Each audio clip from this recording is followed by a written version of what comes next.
मृकंदु ऋषि ने शिव की तपस्या करके पुत्र प्राप्ति का वरदान मांगा। शिवजी प्रकट हुए और पूछने लगे, तुम अधिक आयु वाला साधारण पुत्र चाहते हो अथवा मात्र 16 वर्ष की आयु वाला बुद्धिमान और तेजस्वी पुत्र चाहते हो? मृकंदु ने सोचा, अगर मैं बुद्धिमान पुत्र मांगता हूँ तो वह 16 वर्ष की उम्र में ही मर जाएगा, लेकिन अगर मैं अधिक आयु वाला पुत्र मांगता हूँ तो वह बुद्धिमान नहीं होगा। उन्होंने बुद्धिमान पुत्र मांग लिया। कुछ ही दिनों में उनकी पत्नी ने एक पुत्र को जन्म दिया जिसका नाम उन्होंने मार्कंडेय रखा। वह बहुत सुंदर, बुद्धिमान, दयालु और सभी गुणों से परिपूर्ण था।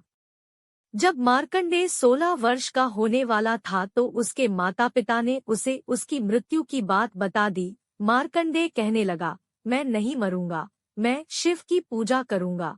उसने हर दिन शिव की पूजा करनी शुरू कर दी। उसके 16 साल पूरे होने पर यमराज उसे लेने आ पहुँचे।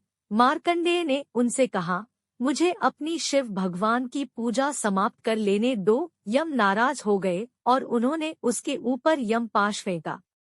शिव प्रकट हो गए और उन्होंने यम को यमलोक लौट जाने का आदेश दे दिया और बोले, वापस पृथ्वी पर मत आना। यम चले गए। उसके बाद से पृथ्वी पर किसी की मृत्यु नहीं हुई। पृथ्वी पर आबादी बहुत बढ़ गई। देवी पृथ्वी शिव के पास गई और कहने लगी, मैं इतना भार नहीं उठा सकती, कृपया यमराज को पृथ्वी पर भेजिए। जब शिव ने इनकार किया तो वह सहायता के लिए पार्वती के पास पहुंची।